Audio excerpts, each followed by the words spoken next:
Hey again YouTube, welcome back to the channel. Today I'm doing another one of our new featured goat series. And today's featured goat is Elise, who is this beautiful lady right here. Come here, baby. Come here. Yeah, you sweet girl. You sweet girl. Elise is, I think she's about the same age as Toby, so she's about 4 years old. And she is what I believe is considered a first generation miniature Nubian, because her mother was a Nigerian dwarf and her father was a Nubian buck. And she was born a triplet. I bought her mother after I bought Toby over here, because he was my first one. He needed a friend, so I bought her mother with Elise and her two brothers, Jack and Colin. I bought all four of them together when Elise and her brothers were only two weeks or 3 weeks old. I mean, they were babies. I mean, they were, like I said, I got them about the same time, a little after I got Toby. So they were all babies together, so he has play companions. And eventually we were going to breed Toby with Tess, who was their mama when he got older. But that ended up not working out because Tess passed away.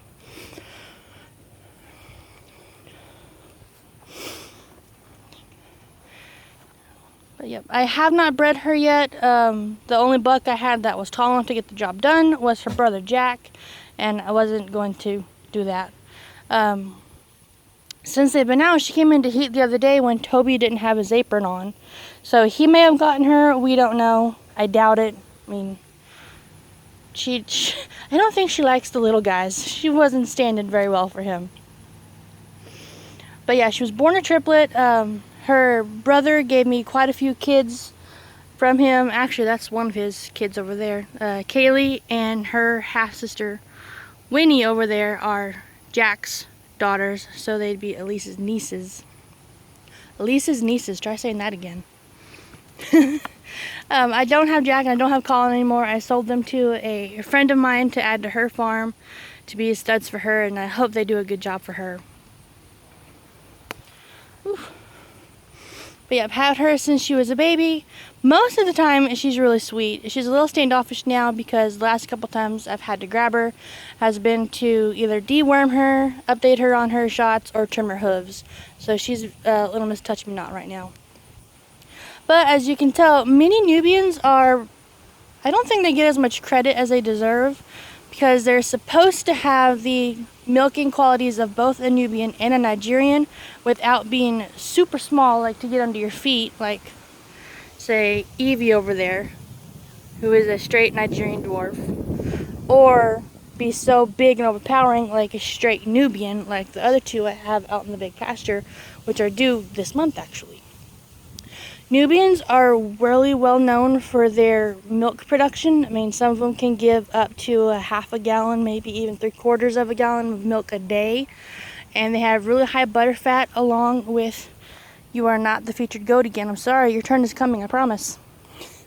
Along with the Nigerians, like Tinkerbell and Evie over there, they also really have high butter fat content, which means the milk has a better flavor, and if you're going to make cheese or butter out of it, you want a really, really high butterfat content.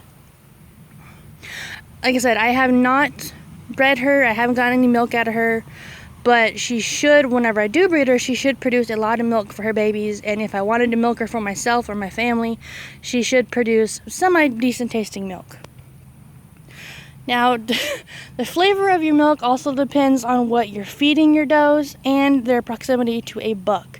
If they are downwind of a buck and they can smell the buck at all times, that can produce a sourness or like a musky taste to their milk. I mean, if you've ever smelled a buck in heat or buck in rut, like little man over there is, they stink.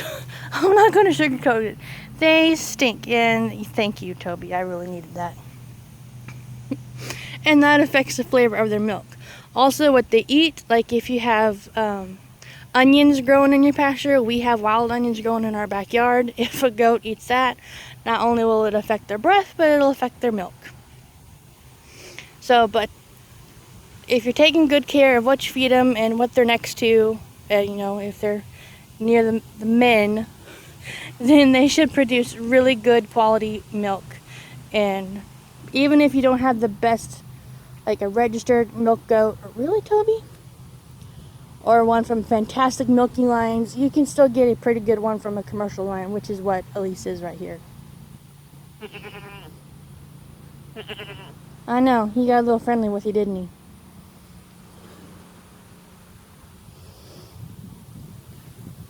Want to say hi to the camera? Say hi to the people.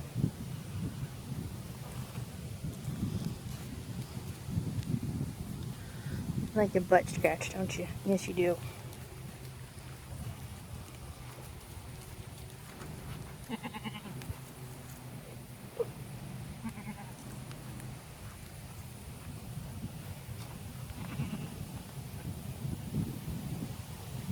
Alright, so that's going to be it for at least for this video. Next video, I don't know where she ran off to, but the next video is probably going to be Tinkerbell. And here's an update on the babies. They're still doing pretty good being out here with the Nigerians.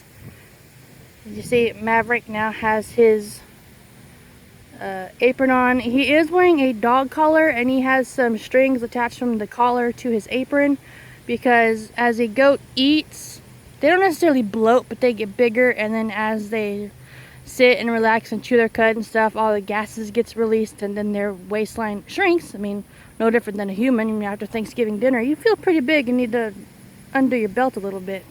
It's no different for goats. So because his body was flexing in and out as he ate, as he ran around, as he exercised and stuff, oh my stars.